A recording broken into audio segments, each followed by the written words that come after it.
Hello guys, welcome back to my channel. কেমন আছো তোমরা? তোমরা সবাই খুব ভালো আছো।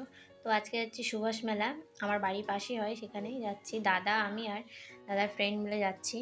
তো মেলার ভেতরে প্রথমেই ঢুকে এখানে দেখতে পাবি জিলিপির দোকান, আর তার পাশে আছে চটপটির দোকান। তো মেলার ভেতর প্রবেশ করে নিয়েছি, এখন আমরা ঘুরবো।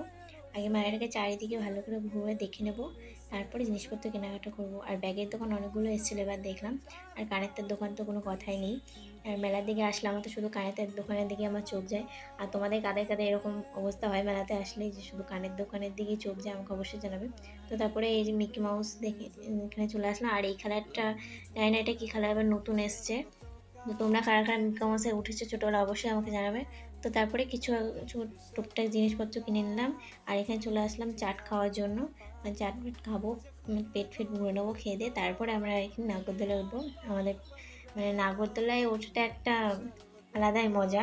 আর মেলাতে গেলে আমি তো নাগরদোলায় উঠবো, এটা তো কোনো কথাই নেই। আমার নাগরদোলা উঠতে ভীষণ ভালো লাগে, ভয়ও লাগে। তো তারপরে চলে এসেছি আমি টিকিট কাটার জন্য। আর টিকিটটা দাদাকে বললাম এবার টাকাটা দে, আমি টিকিটটা কেটে নিচ্ছি। তো এবার টিকিটটা আমি কেটে নিলাম। তো এখানে 3টে টিকিট কেটে নিয়েছি। তো এবার যাচ্ছি নাগরদোলা ওঠার জন্য। একটু ভয়ও লাগছিল যে এত বড় নাগরদোলা। তো কিছুক্ষণ দাঁড়িয়ে থাকার পর তারপরে এই যে দাদাকে আর দাদার ফ্রেন্ডকে উঠিয়ে দিল, আমাকে উঠলো না। তো কেন ওঠালো না, কারণ একটা ঝুড়িতে 3জনকে বসাবে না, এখানে 2জন করে বসাবে। তো আমি ওখানে বলছিলাম আমি তো বেশি বড় না, আমি তো ছোটোই আছি না, আমাকে কেন উঠলে না, আমাকে উঠিনো। তো বলছে না হবে না, এখানে 3জন হবে না, 2জনই হবে। বেশ ঠিক আছে, কি আর করার। তো তারপরে ও একাই উঠে গেলাম। আমার একা বলতে সামনে একটা লোক ছিল, আমি চিনি না ওনাকে, যাই হোক অচেনা।